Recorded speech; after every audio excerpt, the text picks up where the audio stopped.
देवी प्रपन्नाति हरे प्रसीद प्रसीद मातर जगतोऽखिलस्य प्रसीद विश्वेश्वरि पाहि विश्वं त्वमेश्वरी देवी चराचरस्य शरणागत दीनार्थ परित्राण परायणे सर्वस्यार्ति हरे देवी नारायणी नमोस्तुते। नमस्कार, स्वागत है आपका आचार्य वाणी में। मैं आचार्य डॉक्टर विक्रमादित्य आपके साथ हूँ और आज हम आपके समक्ष उपस्थित हैं ग्रहों की चाल को बताने के लिए, समझने के लिए कि मई के आरंभ काल में ग्रहों का योगा योग किस प्रकार से आपके जीवन में परिवर्तन का योग बनाने वाला है। देखिए, मई के आरंभ काल में यदि हम देखें तो सबसे बड़ा परिवर्तन जो होने के योग बन रहे हैं, और बुध महाराज सूर्य के साथ चलते हुए अपने बड़े शुभ योग को बनाने के, बुध आदित्य योग बनाने के बाद अस्त अवस्था में चले जाएंगे।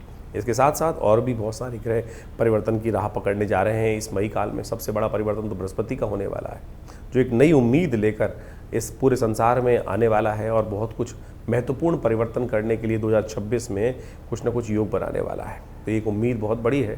सिंह राशि वालों को खासतौर पे आपके लिए एक ऐसी अपॉर्चुनिटी है कि इस मई में जितने बड़े बड़े काम जो रुके हुए हैं, आप जो भी कुछ करना चाहते हैं आने वाले साल में, उसको करने के लिए बहुत तेज़ गति से कार्य करना पड़ेगा, क्योंकि बृहस्पति का परिवर्तन आपके लिए उतना अच्छा नहीं रहने वाला जितना उम्मीद लगा के संसार वाले बैठे हुए हैं। तो ऐसे में ध्यान रखना, आप जो कुछ सोच रहे हो आगे आने वाले समय में बहुत तेज़ गति से करने की आवश्यकता है उसको, क्योंकि अभी इस वक्त लोगों के मनोमस्तिष्क में आपके प्रति थोड़ा सा ऐसा भाव उत्पन्न हो सकता है कि जो कहेगा वो करेगा नहीं। यानी ऐसी स्थिति हो सकती है कि यह व्यक्ति अपनी जबान से पलटने वाला व्यक्ति है। ऐसे भाव लोगों के मनोमस्तिष्क में आपके समक्ष उपस्थित हो सकते हैं और तमाम चीज़ों को करते हुए आपको विशेष तौर पर इस समय अपने प्रभाव का उपयोग कर लेना चाहिए। आने वाले समय में इस प्रभाव का कहीं ना कहीं लोग नेगेटिव तरफ ले जाने के योग बना सकते हैं। तो अब क्या कुछ ग्रहों का योग किस प्रकार का रहेगा वो समझ लीजिए, और आगे जीवन में उसको किस प्रकार से आपने जीवन में परिवर्तन का योग बनाना है समझ लीजिए। सबसे पहले हम बात कर लेते हैं 1 तारीख शुक्रवार का दिन, पूर्णिमा तिथि है। उस दिन वैशाख की पूर्णिमा का सुंदर योग बन रहा है और साथ साथ यदि आपकी राशि के दृष्टिकोण से कहा जाए तो आपके लिए बड़ा सुंदर योग बना हुआ है इस दिन। ग्रहों की चाल आपकी राशि के दृष्टिकोण से बड़ी महत्वपूर्ण स्थिति में है कि जो कहीं ना कहीं से आपके लिए लाभ का रास्ता, आमदनी का रास्ता खोलने के लिए बड़ी सुंदर रूप से युक्ति बनाती दिखाई दे रही है। और साथ साथ इस वक्त आपकी राशि में प्रभाव ऐसा है कि लोगों को आप अपनी तरफ अट्रैक्ट करने के लिए सुंदर रूप से कुछ ना कुछ योग बना सकते हैं। अनचाहे लोग भी आपके साथ मिलकर काम करने में, आपके साथ सहयोग करने में कुछ ना कुछ योग बनाना पड़ेगा। थोड़ा विनम्र रहने का प्रयास करें। सिंह राशि वालों के लिए ये बड़ी समस्या होती है कि वो आराम तौर पर प्यार से भी बोलते हैं तो लगता है कहीं ना कहीं जो है प्रभाव जो है, शब्द में जो है, वाणी जो है वो कहीं ना कहीं कठोर है। थोड़ी सरलता अपने जीवन में लाने का प्रयास करें। इस दिन विशेष तौर पर आपकी राशि में कीर्ति योग बना हुआ है और जो कीर्ति कहीं ना कहीं लाभ भी देने की तरफ आपको जा सकती है, कार्य सिद्ध करने के योग बना सकती है। इस वक्त सत्यव्रत अवश्य करने का प्रयास करें। इस दिन वैशाख पूर्णिमा भी है और सबसे बड़ा योग जो है आपकी राशि के दृष्टिकोण से देखा जाए तो शनि का थोड़ा नेगेटिव प्रभाव चल रहा है। ढैया जो चल रही है वो कहीं ना कहीं कष्ट योग बना सकती है आने वाले 1.5 सालों में। तो इस दिन पीपल का एक उपाय यदि आप कर लें, जो हम अब बताने जा रहे हैं, तो आपके लिए बड़ा कल्याणकारी योग बनाएगा। वैशाख पूर्णिमा अपने आप में बहुत सिद्ध मुहूर्त है। ये वैशाख पूर्णिमा के दिन यदि स्नान कर लिया जाए, गंगा में, तीर्थ जलों में स्नान कर लिया जाए, तो कहा जाता है कई प्रकार से कष्टों की निवृत्ति हो जाती है। इस दिन ब्राह्मणों को तिल में कुछ मीठा मिलाकर दान करना, शास्त्र में कलश में भरकर तिल और मीठा, गुड़ इत्यादि का दान करना भी बड़ा श्रेष्ठ कहा गया है। शास्त्र के दृष्टिकोण से इस दिन सत्यव्रत भी है। इस बार तो पूर्णिमा और सत्यव्रत के सुंदर योग बना हुआ है। गज केसरी योग का निर्माण भी है। तो ऐसे में सुंदर रूप से भगवान सत्यनारायण की कथा, उनका नाम का स्मरण अवश्य करना चाहिए। ओम नमो नारायणाय कथा, ये वास्तविक तौर पर जो सत्यनारायण कथा है वो केवल टेस्टिमनी है, वो महात्म का पाठ है कि उस व्यक्ति ने ऐसा किया, उसके जीवन में इस प्रकार का कष्ट था, उसने भगवान का व्रत किया। लेकिन उस कथा में, व्रत कथा में कहीं भी विधान नहीं उपस्थित किया गया किस प्रकार से व्रत करना है, कैसे बैठना है, क्या स्मरण करना है। ओम नमो नारायणाय, इसका दिन बस स्तवन करें, गुस्सा ना करें, क्रोध करें न करें, ब्रह्मचर्य का पालन करें और हो सके तो भगवान विष्णु की षोडशोपचार पूजन करने के उपरांत कदली इत्यादि, चूरमे इत्यादि का जो भोग है वो भगवान को, कसार को बनाकर भगवान को उपस्थित किया जाना चाहिए। ब्राह्मणों की पूजा की जानी चाहिए, संत विद्वानों का आशीर्वाद लेने का प्रयास करना चाहिए और समस्त बंधु बांधवों के साथ मिलकर इस सत्यनारायण कथा का श्रवण करना चाहिए। इस दिन एक बहुत अद्भुत योग बनता है जिसको कहा जाता है वैशाख पूर्णिमा के दिन पीपल का पूजन। शास्त्रों की कथा के अनुसार से कहा जाता है कि इस दिन पीपल की उत्पत्ति भी हुई है। कहा जाता है कि अनादिकाल में पुराणों में जो कथा आती है कि राक्षसों का अनाचार बहुत ज़्यादा बढ़ गया था और वो पूरे त्रिलोकी पर अपना राज्य स्थापित करने के लिए व्यवस्था बना चुके। तो ऐसे में समस्त देवता जो उनके अधीन आ चुके थे, तो देवता जगह जगह भागे फिर रहे थे। तो ऐसे में समस्त त्रैलोकी की शक्तियों ने एक पेड़ की उत्पत्ति की जिसको पीपल कहा जाता है। उसके मूल में ब्रह्मा ने निवास किया, उनकी जो मुख्य तना था उसके अंदर भगवान विष्णु ने वास किया, उनकी शाखाओं में भगवान शिव का वास हुआ और पत्तों के अंदर कहा जाता है कि समस्त देवताओं ने वास किया। उस समय में देखिए समय का ही समय बड़ा बलवान है। समय के अनुसार से कार्य करने का हमें प्रयास करना चाहिए और समय के अनुसार से इसलिए पीपल को बड़ा श्रेष्ठ कहा गया। पीपल के अंदर स्वयं भगवान विष्णु महालक्ष्मी के साथ विराजते हैं कहा जाता है। तो इस दिन शनिवार के दिन तो विशेष तौर पर शनि के यदि ग्रह खराब चल रहे हों किसी के, तो उस दिन अवश्य पीपल का पूजन, पीपल के पेड़ के पास जाकर अवश्य कुछ न कुछ दिया इत्यादि अर्पित करने का शास्त्र में विधान जो बताया गया है बड़ा श्रेष्ठ है। कलिकाल में कहा जाता है कि पीपल का वृक्ष जो है सबसे ज़्यादा ऑक्सीजन का सृजन करता है, सबसे ज़्यादा ऑक्सीजन। पुराने काल में इसलिए पीपल, बड़ इत्यादि का वृक्षारोपण ज़्यादा से ज़्यादा किया जाता था। लेकिन आज हमारे देश के अंदर कुछ ऐसे तथाकथित तौर पर विद्वान आए जिन्होंने इस देश की संस्कृति को समझा नहीं। देखिए पीपल का पेड़ जो है ना, वो उसके अंदर जो बीज भी उत्पन्न होता है वो हज़ारों लाखों पेड़ों से जो निकलता है वो पूरे संसार के जितने पक्षी इत्यादि है उनको भोजन भी देता है। लेकिन इस देश में आज़ादी के बाद ऐसी संस्कृति बनी कि गुलमोहर, यूकलिप्टस और कीकर इनको लगाने की व्यवस्था बनाई गई, क्योंकि वो अंग्रेज़ जो छोड़ के गए थे इस देश में ऐसी औलादों को कि जिन्होंने इस देश के लिए सोचा नहीं, इस देश की संस्कृति को हमेशा तिलांजलि देने का ही सोचा। पीपल का पेड़ की उत्पत्ति आज मॉडर्न साइंस भी कहती है कि पीपल सबसे ज़्यादा ऑक्सीजन कोई दे सकता है तो पीपल का पेड़ ही दे सकता है, क्योंकि सबसे विशाल वृक्ष माना जाता है। उसके पत्ते इतने घने होते हैं और उसके अंदर सबसे ज़्यादा कार्बन डाइऑक्साइड को एब्जॉर्ब करने की सबसे ज़्यादा शक्ति होती है। और तो और इसका आध्यात्मिक महत्व भी शास्त्र के अनुसार से अद्भुत कहा जाता है कि इसीलिए क्योंकि भगवान समस्त देवताओं का मूल के अंदर ब्रह्मा जी का और तने के अंदर भगवान विष्णु का जो वास है और साथ शाखाओं में शिव का और समस्त पत्तों में जो देवताओं का वास है, उसीलिए इस पेड़ को कभी भी काटने की साथ शास्त्र में विशेष आज्ञा की शास्त्र के अनुसार से कभी नहीं काटना चाहिए। एक घटना आपको हम बताते हैं।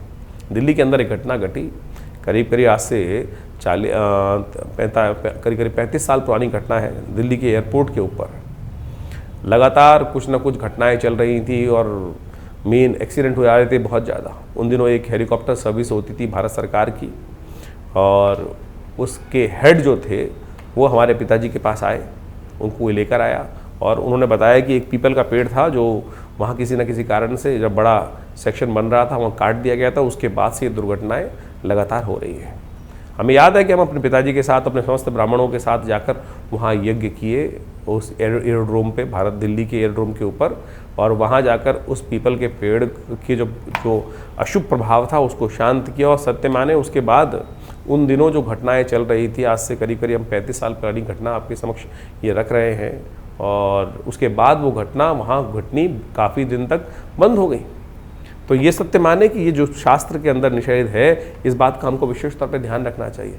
आजकल लोग पीपल को ऐसे ही जब ये उत्पत्ति हो गई, जो आमतौर पे पीपल की उत्पत्ति जो होती है वो घर से दूर लगानी चाहिए। घर के अंदर लाके पीपल को कभी लगाने का हमेशा शास्त्र में निषेध कहा गया है कि घर के अंदर। कारण है उसका कि रात्रि में पीपल का वृक्ष जब बड़ा हो जाएगा तो फिर उसके अंदर से जो शाखाएँ निकलेंगी वो बहुत ज़्यादा कहीं ना कहीं नेगेटिव भाव भी उत्पन्न कर देती हैं रात्रि के समय। दिन में पीपल का पेड़ बड़ा पवित्र है, छाया में उसके बैठना चाहिए, लेकिन रात्रि के समय पीपल के पेड़ के नीचे जाकर विश्राम करना भी निषेध कहा गया है शास्त्र के दृष्टिकोण से।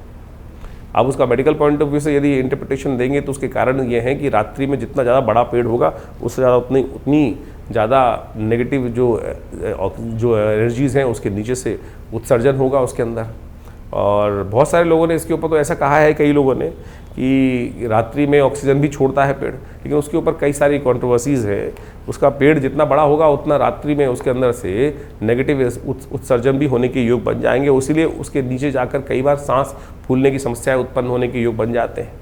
तो इस बात को हमें ध्यान रखना चाहिए।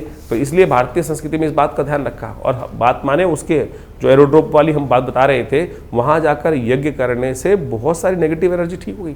आज भी जब हम बात करना चाह रहे थे कि बहुत सारे घरों में और बहुत सारे ऑफिसेज के अंदर, फैक्ट्रीज़ के अंदर पीपल का पेड़ काट दिया जाता है, तो उसका एक विधान है कि कैसे पीपल के पेड़ को काटना है। अगर पीपल का पेड़ आ गया है, वैसे तो उत्पन्न होने नहीं देना चाहिए, अगर उत्पन्न हो गया है तो बाल्यकाल में ही जब छोटा पेड़ हो तभी उठाकर उसको कहीं ना कहीं किसी साफ़ सुथरी जगह में लगा दें, वो अच्छा रहेगा। और यदि नहीं कर पाए हैं, बड़ा हो गया है, तो फिर उसका एक पूरा विधान है कि किस प्रकार से उस पीपल की पूजा करने के बाद, वहाँ उसको आमंत्रण देने के बाद किस प्रकार से दोष निरूपण करने के जो शास्त्र में विधान बताए गए उसके अनुसार से ही करना चाहिए। आज तो मॉडर्न साइंस ने भी इस बात को प्रभाव कर दिया है कि जितने भी प्रकृति की दत्त ये चीज़ें हैं, इन सब में भी प्राण है। ऐसा नहीं सोचना चाहिए कि केवल आप में ही प्राण है, मनुष्य में ही प्राण है। तो आज जो हमारे एक बोस साहब हुए, साइंटिस्ट थे, उन्होंने इसके ऊपर पूरा वैज्ञानिक विश्लेषण किया है, समझाया है कि पेड़ों के अंदर भी प्राण होते हैं, जो भारतीय संस्कृति प्राचीन काल से कहती आई है। तो आप इस बात को अच्छे समझें कि इस दिन अपने जीवन के कष्टों को दूर करने के लिए अवश्य पूर्णिमा के दिन, जो वैशाख पूर्णिमा के दिन आपको क्या कर सकते हैं, माँ लक्ष्मी प्राप्ति के निमित्त किसी धर्मस्थल पर जाकर अवश्य इस दिन पीपल का रोपण करें, भगवान विष्णु की तरह उसका पूजन करें, और कम से कम हर रविवार को छोड़कर बाकी 6 दिनों में पीपल को पानी अवश्य डालना चाहिए। रविवार के दिन पीपल को नहीं छूना चाहिए, इस बात का ध्यान रखें। रविवार के दिन यदि पीपल को छुएंगे, उनका स्पर्श करेंगे, शनिवार को अवश्य स्पर्श करें, लेकिन रविवार को यदि स्पर्श करेंगे पीपल के पेड़ के, तो क्या होगा, दरिद्रता आपके घर में आ जाएगी। उस दिन दरिद्रता के रूप में महालक्ष्मी जो है, वो भगवती लक्ष्मी जो है, भगवान विष्णु के साथ विराजती है पीपल के पेड़ के अंदर। अभी कुछ दिन पहले हमारे बहुत सारे लोग जो है, अब कथाओं को तो समझना ही नहीं चाहते हैं लोग। भारतीय संस्कृति में एक समय का काल गणना का पूरा महत्व क्या होगा, कैसे होगा, उसका वर्णन कथाओं के माध्यम से बताया गया है। लेकिन आज तथाकथित तौर पर जो लोग हैं, पढ़े लिखे हो गए, उन कथाओं को समझना भी नहीं चाहते, सुनने भी नहीं चाहते। जब कभी हम कथा इसमें बीच में लाते हैं, ज्योतिष के अनुसार से कथा है, मुहूर्त ज्योतिष का विषय है, और ये सारी बातें मुहूर्त के अंदर है। कुछ लोग कमेंट करके अपनी टिप्पणी, विशेष टिप्पणी यहाँ उपस्थित करने का बात करते हैं कि ज्योतिष को कथाओं के साथ ना जोड़े, अलग से बताएं। अरे भैया, ज्योतिष के अंदर यदि समझना चाहते हैं तो ज्योतिष केवल काल गणना जो है उसको बहुत बढ़िया तरह से इन समस्त पुराण इत्यादि, वेद इत्यादि समस्त ग्रंथों में इसी प्रकार से बताया गया है। इसको समझने की आवश्यकता है। कैसे समझेंगे? अब हमने आपको कहा कि शनिवार को पीपल के पेड़ को अवश्य स्पर्श करना चाहिए, उसका आशीर्वाद लेना चाहिए, लेकिन रविवार के दिन पीपल को छूना भी नहीं चाहिए, जल भी नहीं देना चाहिए। तो कैसे समझ में आएगी लोगों को बातें? ये बातें ज्योतिष का मुहूर्त का ही विषय है, और नहीं मानते तो हम कह रहे एक्सपेरिमेंट करो, जाओ लेटो, पीपल के साथ छुओ, गले मिलो जाके रविवार के दिन, और किसी धनाढ़ व्यक्ति को जिसकी रोज लॉटरी खुलती हो उसको ये एक्सपेरिमेंट करना देखा लो। नहीं मानते हैं तो हाथ कंगन को आरसी, क्या पढ़े लिखे को तो समझ में आने की कुछ दिन में दिमाग ठिकाने आ ही जाएगा। तो इस बात को शास्त्र के अनुसार से समझने का प्रयास करें। तो जो महालक्ष्मी की उपासना करना चाहते हैं तो इस शुक्रवार के दिन, वैशाख पूर्णिमा के दिन, एक सिद्ध स्थल पर जाकर पीपल का पेड़ लाकर वहाँ रोपित करने का प्रयास करें, और सुंदर रूप से किसी धर्मस्थल पर जाकर, किसी पार्क में जाकर, घर से थोड़ा दूर जाकर वहाँ उसको रोपित करने का प्रयास रोपित कीजिए, और उसका रविवार को छोड़कर बाकी सब दिन उसको पानी इत्यादि समस्त उसकी व्यवस्था करें। जितना पीपल का पेड़ वो ग्रो करेगा उतनी ज़्यादा आपके लिए सुंदर रूप से उसे आपको समृद्धि प्राप्त होने के योग बनेंगे, कष्ट दूर होने के योग बनेंगे। शनि खराब चल रहा हो तो कहा जाता है कि शनिवार के दिन हनुमान जी को, या मंगलवार के दिन पीपल के पत्तों, जितनी आपकी आयु उतने पत्ते लेकर उस पर राम राम लिखकर, ओम हंग हनुमते लिखकर हनुमान जी को अर्पित करने का प्रयास कीजिए। शनि के तमाम दोष दूर हो जाएंगे। इसके साथ साथ कहा जाता है कि शनि को प्रसन्न करने के लिए शनिवार के दिन अवश्य पीपल के पेड़ के पास जाकर क्या करना चाहिए, एक दिया जलाकर तिल के तेल का और काला धागा, जितनी आपकी हाइट हो उसको ओम प्रांग प्रींग प्रोंग से शनिश्चराय नमः या ओम नमो नारायण इस मंत्र का स्तवन करते हुए पीपल के को प्रदक्षिणा करते हुए बांध देना चाहिए। और पीपल की कम से कम 7 प्रदक्षिणा लगाने का शास्त्र में नियम है। तो इस बात का ध्यान रखते हुए करेंगे तो अच्छा रहेगा, और आपके जीवन में समस्त कष्ट दूर होने के योग बनेंगे। सिंह राशि वालों के लिए 2 तारीख का दिन रवि शनिवार का अवसर है। प्रतिपदा तिथि है, जेठ का महीना आरंभ हो रहा है, और ग्रह नक्षत्रों के दृष्टिकोण से यदि दिन की औसत देखी जाए तो काफ़ी अच्छी दिखाई देती है। यानी कहीं ना कहीं कार्य सिद्धि होने के योग दिखाई देते हैं, लाभ की स्थिति बनती दिखाई दे रही है। लेकिन थोड़ा सा ध्यान ये रखें कि यदि वाणी में अच्छे लोग, जो बड़े लोगों से मुलाकात होगी, अच्छे लोगों से मुलाकात होगी, जो बड़ा व्यक्ति है, जिसका विशाल हृदय, वो तो आपको समझेगा और आपकी बातों करेगा। जो नैरो माइंडेड व्यक्ति हैं, जो विशुद्ध कंजर्वेटिव माइंड के व्यक्ति हैं, वो कहीं ना कहीं आपके लिए पनौती साबित हो सकते हैं। यदि छोटा आदमी छोटे लोग से बात कम करने का प्रयास करें, विशाल हृदय व्यक्तियों से दोस्ती बनाने का प्रयास करें, वही आपके लिए लाभ देने के योग बनाएंगे। शनि का उपाय ज़रूर करें, क्योंकि शनि महाराज इन दिनों आपकी राशि के दृष्टिकोण से कहीं ना कहीं स्वास्थ्य पर कुछ ना कुछ अनुकूल प्रभाव नहीं डालते दिखाई दे रहे हैं। कहीं ना कहीं मानसिक तौर पे थोड़ा अवसाद भी उत्पन्न करने के योग बना सकते हैं। तो शनिवार के दिन आपकी राशि के दृष्टिकोण से कुछ खास उपाय हैं, वो कर लेंगे तो बड़ा अच्छा रहेगा। इन दिनों आपके लिए सबसे श्रेष्ठ उपाय है शनि के मंत्र का जप करें। ओम प्रांग प्रींग प्रोंग से शनिश्चराय नमः। ये सीधा साधा मंत्र है, एक बार भी, 2 बार भी, 10 बार भी जप कर लेंगे तो भगवान शनि की कृपा से कहीं ना कहीं अनिष्ट दूर होने के योग बन जाएंगे। 3 तारीख रविवार का अवसर, द्वितीया तिथि इस दिन विद्यमान है और साथ साथ ग्रह परिवर्तन की तरफ जा रहे हैं और आपकी राशि के दृष्टिकोण से थोड़ा स्वास्थ्य का ध्यान रखने की विशेष ज़रूरत है। थोड़ा मन कहीं ना कहीं आपको जो है वो जो सही रूप से चलते हुए कहीं ना कहीं गति में रुकावट उत्पन्न करता दिखाई दे रहा है। अनमना सा भाव जो है वो कहीं ना कहीं उत्पन्न होने के योग बना सकते हैं। इसके साथ साथ बुध इस दिन अस्त होने की तरफ जा रहे हैं, तो बुध महाराज का भी आने वाले कुछ समय में जो सूर्य के साथ अपनी गति को निभाते हुए कहीं ना कहीं जब तक उनके साथ चलेंगे तो कभी ना कहीं अस्त अवस्था में परेशान करने के योग बना सकते हैं। और बुध के अस्त होने से कहीं ना कहीं ये ध्यान रखना, आपकी राशि के दृष्टिकोण से यहाँ जो सरकार से, तंत्र से लोग लाभ लेने वाले हैं, उनमें कहीं ना कहीं रुकावट आने के योग बन सकते हैं और लोगों के संबंध में आपका इंप्रेशन जो है थोड़ा नेगेटिव होने के योग दिखाई देते हैं। बुध को शक्ति देने का आप प्रयास करें, वो बहुत ज़रूरी है। इस समय बुध को शक्ति देने के लिए खास तौर पर आपको एक काम करना चाहिए, हरी चीज़ों का दान करने का प्रयास करें। बुद्ध के मंत्र ओम ब्रांग ब्रींग ब्रोंग से बुधाय नमः, इसका मंत्र का यथाउचित भाव से जप करने का प्रयास करें। गाय को यदि नित्य प्रति थोड़ा सा ग्रास दे देंगे तो इस बुद्ध के अस्त अवस्था में आपके लिए कहीं ना कहीं अनुकूलता, भाग्य से रास्ता देने के योग बहुत श्रेष्ठ तरह से बन सकते हैं। गऊ ग्रास अवश्य अपने भोजन में से निकालने का प्रयास करें, ईश्वर की कृपा से कहीं ना कहीं अनिष्टों को दूर करने के योग बनेंगे। 4 तारीख सोमवार का दिन तृतीया तिथि के साथ आज उदय हुआ है और आपकी राशि के दृष्टिकोण से देखा जाए तो सुबह सुबह से सर्वार्थ सिद्ध योग भी बड़े श्रेष्ठ रूप से बनता दिखाई दे रहा है। इस समय में आपकी राशि के दृष्टिकोण से ऐसा योग बन रहा है कि कार्य सिद्धि में कहीं ना कहीं आपको रास्ता मिलता दिखाई दे रहा है। आप अपने प्रभाव को पूरी तरह से यूटिलाइज करने का प्रयास करें। बुध थोड़ा खराब ज़रूर है, लेकिन बुध की एक तासीर है कि कोई और ग्रह शुभ रूप से कार्य कर रहा होता है तो कहीं ना कहीं वो भी खींच खांच के उसको अपने लाभ की तरफ ले जाता है। इस वक्त आपकी राशि के दृष्टिकोण से शुक्र चंद्रमा की युति जिस प्रकार से आमने सामने एक बहुत सुंदर रूप से बनी हुई है, वो कहीं ना कहीं आपके प्रभाव को शुभ करने की तरफ दिखाई दे रही है। भगवान शंकर का थोड़ा मंत्र जप करें। महामृत्युंजय मंत्र का जप करना आपके लिए बड़ा श्रेष्ठकारी रहेगा।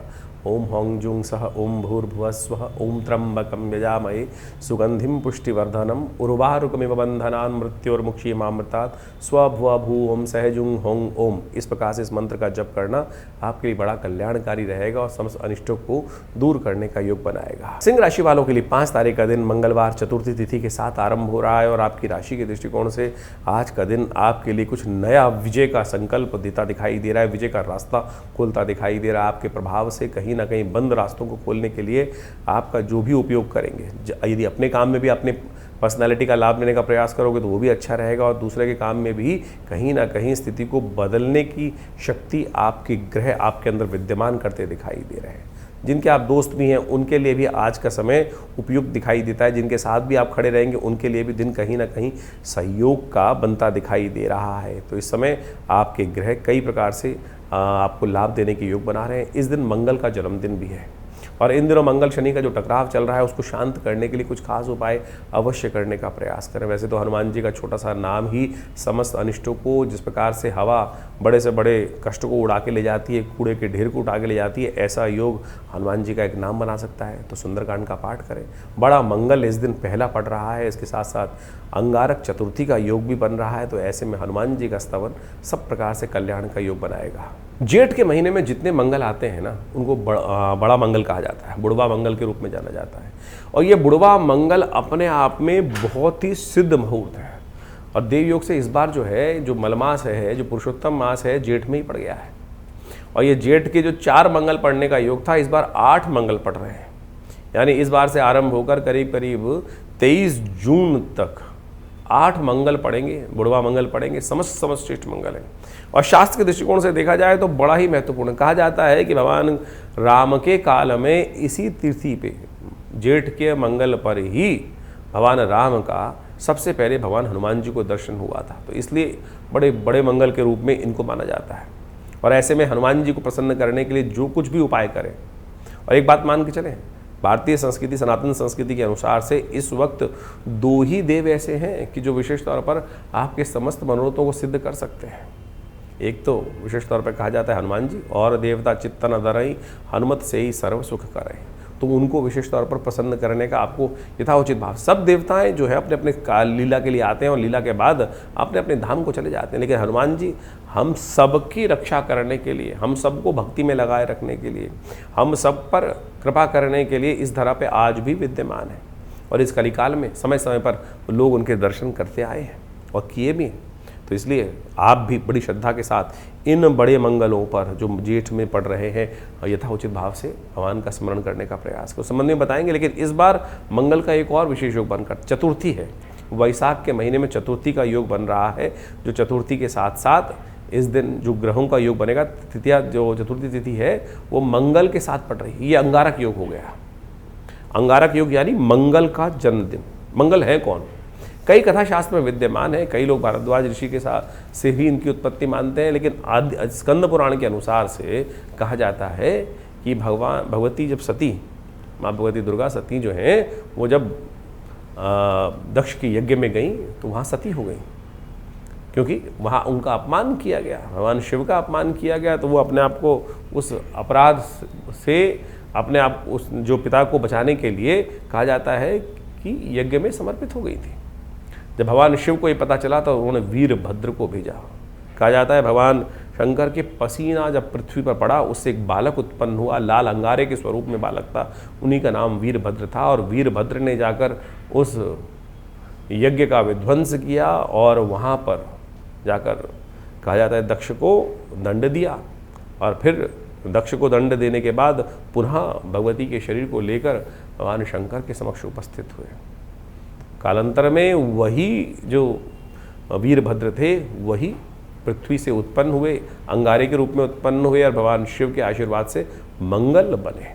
तो ये मंगल का जन्मदिवस भी हुआ। अंगारक चतुर्थी जो है इसको मंगल का जन्मदिवस ही माना जाता है। बाद में उन्होंने तपस्या कर भगवान गणेश को भी प्रसन्न किया और भगवान गणेश की कृपा से भी अंगारक चतुर्थी के दिन पे उनको विशेष योग बनता है। तो मंगल जिनकी कुंडली में खराब, उनको विशेष तौर पर हनुमान जी को प्रसन्न इस दिन करने का प्रयास करना चाहिए। मंगल दोष शांत करने का प्रयास करना चाहिए। मंगल के तमाम कष्टों से निवृत्त करने का योग बहुत सुंदर है। तो इसलिए इस दिन विशेष तौर पर चतुर्थी के दिन हनुमान जी को सुंदर रूप से चोला चढ़ाएं। गणेश जी को भी सुंदर रूप से कई जगहों में आज भी व्यवस्था है कि वहाँ पर सिंदूर चढ़ाया जाता है। अंगारक चतुर्थी के रूप में इन दोनों की उपासना सुंदर रूप से करना बड़ा कल्याण कर रहे हैं। हमने विवेकानंद योगाश्रम में इस दिन विशेष तौर पर एक कार्यक्रम रखा है कि जिसके अंदर सुंदरकांड का पाठ रहेगा, हनुमान जी का यज्ञ रहेगा, मंगल ग्रह शांति यज्ञ रहेगा। जो मांगलिक लोग हैं जिनके कहीं ना कहीं विभाग में समस्याएं उत्पन्न होने की स्थिति ठीक ही नहीं हो रही है, तो इन पूरे के पूरे जो ये बड़े मंगल के योग पढ़ रहे हैं इसमें सुंदरकांड का पाठ बड़ी श्रद्धा के साथ करिए, करवाइए। माँ भगवती कृपा से हमने ऐसा देखा, एक बहुत सारे केस आते रहते हैं आश्रम पे, बहुत सारे कष्ट वाले योग आते रहते हैं। हमने जिनको भी ये उपाय बताया हनुमान जी को चूल्हा चढ़ाने का, तो सुंदर रूप से सिद्ध मूर्ति हम जो आचार्य केशव देव जी के द्वारा सिद्ध मूर्ति है विवेकानंद आश्रम में, वहाँ आकर जिन्होंने भी जो इस व्यवस्था करी, लड़की की शादी नहीं हो रही थी, सब बड़ी श्रद्धा से पूरे इस मास के अंदर उन्होंने ये कार्य किया। आप सत्य माने कुछ ही दिनों में भगवती कृपा से, भगवान की कृपा से उनका जो कष्ट था वो कटा और भगवान की कृपा से, भगवान जी की कृपा से उनकी मनोरथ सिद्ध होने के योग बने। तो यदि ऐसा कोई योग भगवान न करे किसी कुंडली में हो तो उसको ठीक करने के लिए सुंदर रूप से सुंदरकांड का पाठ, हनुमान जी को चोला चढ़ाना, मंगल ग्रह के विशेष मंत्रों का इन अंगारक चतुर्थी से आरंभ होगा बड़े मंगलों का जितना योग बन रहा है उसमें करने का प्रयास कीजिए। सिद्ध है कि इससे कष्ट निवृत्ति का सुंदर योग अवश्य बनेगा। तो बड़ा मंगल तो इस बार जो पढ़ रहे हैं पूरे 8 बड़े मंगल पढ़ेंगे, तो इसके कार्यक्रम भी जो विवेकानंद योगाश्रम पर रहेगा ही रहेगा। तो आप सब उनका निमंत्रण हम आपको समय समय पर देते ही रहते हैं। तो आप सब लोग अपने स्थान को आरक्षित कर सुंदर रूप से इस कार्यक्रम में भाग लें। माँ भगवती कृपा से कष्ट निवृत्ति का योग सुंदर रूप से बनेगा। सिंह राशि वालों के लिए 6 तारीख के दिन बुधवार का जिस प्रकार से चतुर्थी पंचमी के साथ मिलकर योग बन रहा है और साथ साथ आपकी राशि में विशेष लाभ के योग बनते दिखाई दे रहे हैं। धन लाभ तो हो जाएगा, ऐसा योग बनता दिखाई दे रहा है, लेकिन स्वास्थ्य के मामले में जो ग्रह परिवर्तन की तरफ जा रहा है प्लूटो प्लैनेट, वो कहीं ना कहीं थोड़ा सा कहीं ना कहीं आने वाले समय में तंत्रिका संबंधित समस्या यानी नर्व संबंधित समस्याएं कुछ ना कुछ आने वाले 2-3 महीनों में परेशान करने की योग बना सकता है। इसलिए वायु संबंधित रोगों को बचा के रखें, कब्ज ना होने दें, अनेक प्रकार के शरीर में जो हरी सब्जी ज़्यादा खाने का प्रयास करें, प्राकृतिक भोजन आहार विहार को अवश्य स्थान देने का प्रयास करें। इस वक्त जो ग्रह कहीं ना कहीं परिवर्तन की तरफ जा रहे हैं, चाहे शनि को देखें या बाकी सब देखें, ये कहीं ना कहीं आने वाले 2-3 समय जो महीने हैं उनमें कहीं ना कहीं स्वास्थ्य पर थोड़ा भारी पड़ने का योग बना सकते हैं। पानी ज़्यादा पिए, कहीं ना कहीं पानी की कमी के कारण से इस वक्त ग्रहों का जो नेगेटिव प्रभाव है वो आपके लिए थोड़ा परेशान करने का योग बना रहा है। काम धंधे में, रोजगार में, पर्सनल लाइफ में विजय के पूरे चांसेस बन रहे हैं, उनके लिए कोई चिंता की ज़रूरत नहीं है। तो आप इस जो संबंध उपाय बताए हैं उनको अवश्य करने का प्रयास करेंगे तो बड़ा श्रेष्ठ रहेगा। बुधवार का अवसर है, भगवान कृष्ण के मंदिर में जाकर माखन मिश्री का उन्हें भोग लगाएं, कल्याण होगा। 7 तारीख बृहस्पतिवार का अवसर, पंचमी तिथि विद्यमान है और इस दिन रवि योग के साथ ये तिथि आरंभ हो रही है। यदि हम सिंह राशि के संबंध में बात करें ग्रह गणना के अनुसार से, तो आपके लिए जो दिन है वो कई मामलों में पॉजिटिव है, लेकिन थोड़े से कई मामलों में थोड़ा सावधानी बरतने का भी योग दिखाई देता है। कहीं अपने मन में शक शुबा न आने दें। इन दिनों अननेसेसरी कहीं ना कहीं जो शक है, जो नेगेटिव थिंकिंग थोड़ी है, वो कहीं ना कहीं बने बनाए काम को थोड़ा डिले कर सकती है। इस वक्त ग्रह नक्षत्र आपके लिए बहुत पॉजिटिव है, तो नेगेटिव ना सोचें, पॉजिटिव सोचते हुए कार्य करने का प्रयास करें तो दिन आपके नाम रह सकता है। थोड़ी पीली चीज़ों का दान करें, केले इत्यादि का दान करना, हल्दी का टीका लगाना आपके लिए बड़ा शुभ। सिंह राशि कंटिन्यू। सिंह राशि वालों 8 तारीख के दिन शुक्रवार का सुंदर अवसर जिस प्रकार से पड़ रहा है और साथ साथ षष्ठी तिथि विद्यमान है और आपके ग्रह परिवर्तन की तरफ जा रहे हैं। चंद्रमा परिवर्तन कर थोड़ा सा क्लिष्ट योग बनाता दिखाई दे रहा है, लेकिन शुक्र जिस प्रकार से नक्षत्र परिवर्तन कर रहा है, मंगल के नक्षत्र में प्रवेश करने के बाद उसकी शक्ति कई गुना अधिक बढ़ती दिखाई दे रही है। इस वक्त आपको अपनी पर्सनैलिटी का लाभ लेते हुए कार्य करने का प्रयास करना चाहिए। इस वक्त आप अपनी कमिटमेंट के अनुसार से कार्य करते दिखाई दे रहे हैं, खुद भूखे रहकर लोगों की सेवा भी अच्छी करते दिखाई दे रहे हैं, लेकिन लोग ऐसे हैं जो कहीं ना कहीं एहसान फरामोशी आपके साथ करते दिखाई देंगे। ये लोग ऐसे ही रहने वाले, इनके चक्कर में ज़्यादा विचार करने की ज़रूरत नहीं है। नेकी कर कुएं में डाल, और ऐसी स्थिति आपकी राशि में इस वक्त बनी हुई है, तो इसलिए आप अपनी चाल में मस्त रह के काम करने का प्रयास करें। अन्यथा ये दिन आने वाले जो है कुछ ना कुछ स्वास्थ्य पर भारी पड़ सकते हैं, मानसिक थोड़ा अवसाद परेशान करने की योग बना सकता है। अच्छा होगा कि नए कामों में कुछ नया कार्य की तरफ न उद्धृत हों, चलते हुए काम को ध्यान रखें और नए कार्य करने के लिए ये दिन कोई बहुत ज़्यादा शुभ नहीं दिखाई देता। शुक्रवार का अवसर है, इन दिनों बुध आपके थोड़े से अस्त चल रहे हैं, कोशिश ये करें गाय के निमित्त सेवा जितना हो सके वो करने का प्रयास कीजिए, बहुत अच्छा रहेगा आपके लिए, कहीं ना कहीं रास्ता बनेगा। 9 तारीख का दिन शनिवार का अवसर है, सप्तमी तिथि विद्यमान है और ग्रह नक्षत्र के दृष्टिकोण से सुंदर सर्वार्थ सिद्ध योग बना हुआ है, कालाष्टमी का सुंदर योग बना हुआ है। ग्रह नक्षत्रों के दृष्टिकोण से इस वक्त आपकी राशि में जो हमें दिखाई दे रहा है, थोड़ी शूडनेस के साथ काम करने की ज़रूरत है। बोलिए कम, करिए ज़्यादा और बातों को छुपा के रखने का प्रयास करें। जितना ज़्यादा खुली किताब अपने को रखने का प्रयास करोगे उतना ज़्यादा दुखी होने के योग बनोगे। कम बोलो, वो आपके लिए अच्छा है, और ज़्यादा बोलना कहीं ना कहीं नुकसानदायक स्थिति को उत्पन्न कर सकता है। शनिवार का अवसर है, कोशिश ये करें कि किसी पीपल के पेड़ के पास जाकर 2-4 प्रदक्षिणा लगाने का प्रयास करें। हो सके तो भगवान विष्णु का सुंदर पूजन, महालक्ष्मी का सुंदर पूजन उस पीपल में करने का प्रयास करें। एक काला धागा ज़रूर बांध दें पीपल के अंदर, तो आपके लिए शनि महाराज भी अनुकूल होंगे। शनि मंगल का टकराव कहीं ना कहीं मन में अंतर्द्वेष देने के योग बनाता दिखाई दे रहा है। 10 तारीख का दिन रविवार का अवसर है, अष्टमी तिथि विद्यमान है और ग्रह नक्षत्र के दृष्टिकोण से ग्रहों का प्रभाव देखें आपकी राशि में तो परिवर्तन की तरफ ज़्यादा दिखाई दे रहा है। सुबह थोड़ी हल्की दिखाई देती है, दोपहर के बाद से ग्रहों का ग्राफ आपके लिए पॉजिटिव होने के योग बहुत सुंदर रूप से बनाता दिखाई दे रहा है। इस पॉजिटिविटी का लाभ आपको देखिएगा सही रूप से मिलता दिखाई देगा। दोपहर के बाद से स्थितियों में आपके महत्वपूर्ण परिवर्तन आने का योग बहुत सुंदर रूप से बनता दिखाई दे रहा है। आने वाले समय में ग्रहों का परिवर्तन बहुत महत्वपूर्ण रहेगा। इस वक्त आपको अपने शनि को मनाने की बहुत ज़्यादा ज़रूरत है। शनि को मनाते चलो। शनि जयंती भी आ रही है, कोशिश करें शनि जयंती के अवसर पर शनि को मनाने के लिए जितना उपाय करें, क्योंकि आने वाले भी 1.5 साल में शनि महाराज जो हैं वो कई प्रकार के विघ्न उपस्थित कर सकते हैं। अग्नि का भय दिखाई देता है। अग्नि से थोड़ा संभल के रहे, वो आपके लिए अच्छा रहेगा। तो ये ग्रहों का परिवर्तन जो आपने समझा, ये वास्तविक तौर पर राशि के अनुसार से तो जाना ही जा सकता है, लेकिन ज्योतिष इतनी सूक्ष्म है कि उसको जितना ज़्यादा गहन अध्ययन करेंगे उसके द्वारा आप बहुत सारी बातों को गहनतम रूप से देख सकते हैं। बहुत सारे लोग हमारे इस चैनल पर व्हाट्सएप के माध्यम से कहते हैं कि आपके बताए हुए ज्योतिष की जो गणनाएं हैं वो वास्तविक तौर पर हमारे साथ नहीं घट रही हैं। देखिए, आपकी ज्योतिष सपोज किसी जन्म राशि के अनुसार से, आपने राशि के अनुसार से भी जाना, आपको बड़ा अच्छा जो भाव था वो समझाया गया, लेकिन वो सब कुछ ग्रहों का अच्छा प्रभाव होते हुए भी यदि घटनाक्रम आपके अनुरूप नहीं हो रहा है या आपको कोई बाधा लगातार दिखाई दे रही है, उसका कारण बहुत कुछ हो सकते हैं। वैसे तो जीवन के अंदर जो कुछ भी हमको प्राप्त होता है अपने कर्मानुसार प्राप्त होता है। आपकी जन्मपत्री के अनुसार से जन्मपत्री है क्या, सबसे पहले उसको ये समझना पड़ेगा। आप एक समय पर जन्म लेते हैं और उस समय पर जब हम जन्मपत्री बनाते हैं तो वो आपका आपकी बैलेंस शीट है, आपका लेखा जोखा है जो आपने पूर्व अर्जित कर्म के अनुसार से प्राप्त किया है। ठीक है ना जी, जो आपने पूर्व जन्म में सीखा देखा उसके अनुसार से जो कुछ भी किया उसके अनुसार से आपको वो भाव प्राप्त हुआ। और उस समय में जब आप जन्म ले रहे हैं तो जो कर्म का पुण्य पाप जो कुछ भी लेकर आप आए हैं पिछले काल से, उसका लेखा जोखा वहाँ उपस्थित कर दिया जाता है और उसके अनुसार से आपकी जो कुछ जीवन में घटनाक्रम हो रहे होते हैं वहाँ ज्योतिष की गणनाओं के अनुसार से बताया जाता है।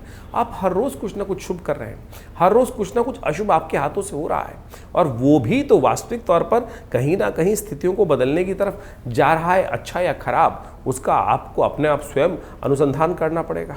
यदि आपके द्वारा अच्छा हो ही चला जा रहा है तो वो कहीं ना कहीं कर्म आपको शुभ करने की तरफ प्रेरित कर रहा है, और कहीं ना चाहते हुए भी आपके द्वारा कहीं ना कहीं दुष्कर्म हो ही चले जा रहे हैं। क्योंकि शास्त्र कहता है ना, अवश्यमेव भोक्तव्यम कृतम कर्म शुभाशुभम, तो वो कहीं ना कहीं तो प्राप्त हो रहे हैं। तो गोचर के दृष्टिकोण से ग्रहों का जो परिवर्तन है वो हम राशि के अनुसार से तो आपको बता ही देते हैं, लेकिन नित्य प्रति घटनाएं, क्या दशाएं चल रही हैं, क्या अंतर दशाएं चल रही हैं, उसका भी वास्तविक तौर पर बहुत बड़ा महत्व है, बहुत ज़बरदस्त महत्व है। यदि उसको हम पूरी तरह से अध्ययन करना चाहते हैं तो यहाँ सार्वभौमिक तौर पर हर व्यक्ति की कुंडली तो नहीं बताई जा सकती। तो यहाँ जन्मपत्री के अनुसार से, आपकी राशि के अनुसार से, आपकी लग्न के अनुसार से हम जो कुछ गोचर का प्रभाव है, यानी गोचर का मतलब होता है आजकल जो ग्रह चल रहे हैं, सूर्य जिस राशि में चल रहे हैं, चंद्रमा आज कहाँ गया, इसके अलावा मंगल का परिवर्तन कहाँ हुआ, नक्षत्रों के अनुसार से कौन से ग्रह किस नक्षत्र में गोचर में यानी प्रत्यक्ष प्रेजेंट स्टेट के लिए अंदर कैसा परिवर्तन हुआ है, वो इस जो राशि के माध्यम से, लग्न के माध्यम से आपके समक्ष उपस्थित करते हैं। लेकिन उनके बाद भी आपकी जन्मपत्री में से इसको ऐसा मान लीजिए कि अभी बृहस्पति बहुत अच्छी प्रभाव में आने वाले हैं, बृहस्पति उच्च के होने वाले हैं, और उसके उच्च के होने के बाद जब राशि में तो उसका बहुत बढ़िया प्रभाव दिखाई देगा बाह्य तौर पर। लेकिन यदि आपकी अपनी जन्मपत्री के अंदर बृहस्पति अस्त होकर बैठे हैं, कोई प्रभाव ही नहीं है, बृहस्पति बहुत क्षीणस्थ अवस्था में बैठे हैं, या शनि जो सबसे नेगेटिव ग्रह माने जाते हैं वो हमेशा के लिए ही सबसे बढ़िया भाव में बैठे हैं, योगकार होकर बैठे हैं, राहु जो बहुत ज़्यादा अशुभ प्रभाव करते हैं, लेकिन यदि किसी की कुंडली में शुभ होकर बैठ गए हैं या अशुभ होकर बैठ गए हैं तो वो गोचर में भी उसके प्रभाव को आपके जन्म में, आपके जीवन काल में नहीं आने देंगे। तो इन सब का भी गहन अध्ययन करना पड़ता है, और उसके बाद ही आपकी राशि के दृष्टिकोण से जो हम कुछ बताते हैं वो तो बाह्य जो स्थिति है उसको देखते हुए बता देते हैं, लेकिन वो बिल्कुल प्रत्यक्ष है। तो आप ये ना समझे, यदि आपकी कुंडली में योग बन रहा है शुभ होने का और उसके बाद भी आपको नहीं प्राप्त हो रहा, तो कुछ ना कुछ रास्ता आपको रेमेडियल एस्पेक्ट तुरंत करना पड़ेगा, और उसको कर लोगे तो जीवन में सुख प्राप्त कर लोगे। नहीं तो बड़े भाग्य मानुष तन पावा, इस बड़े भाग्य से मनुष्य तन प्राप्त किया, ऐसे ही रुदन में ये समय निकल जाएगा। तो रुदन में समय ना निकालें, उसको परिवर्तन करने की तरफ राह चलने का प्रयास करें। ये समय कालांतर में जो प्राप्त हुआ है ये हमको आनंद के लिए प्राप्त हुआ है, बड़े भाग्य से मनुष्य तन प्राप्त हुआ है, और ऐसे ही इसको व्यर्थ में निकाल देंगे, भोग में निकाल देंगे तो कुछ नहीं, आगे जाके तरक्की नहीं मिलने वाली। फिर वो 84 की योनि में फंस जाएंगे, भटकते भटकते करोड़ों वर्ष बाद जाकर फिर मनुष्य जन्म प्राप्त होगा। नहीं तो इसलिए कोशिश ये करें अपने जीवन को सफलता की तरफ ले जाने के लिए भारतीय विज्ञान की, भारतीय वेद विज्ञान की इतनी सुंदर जो निधि है जिसको ज्योतिष विज्ञान कहा जाता है, उसको हमें समझने की आवश्यकता है।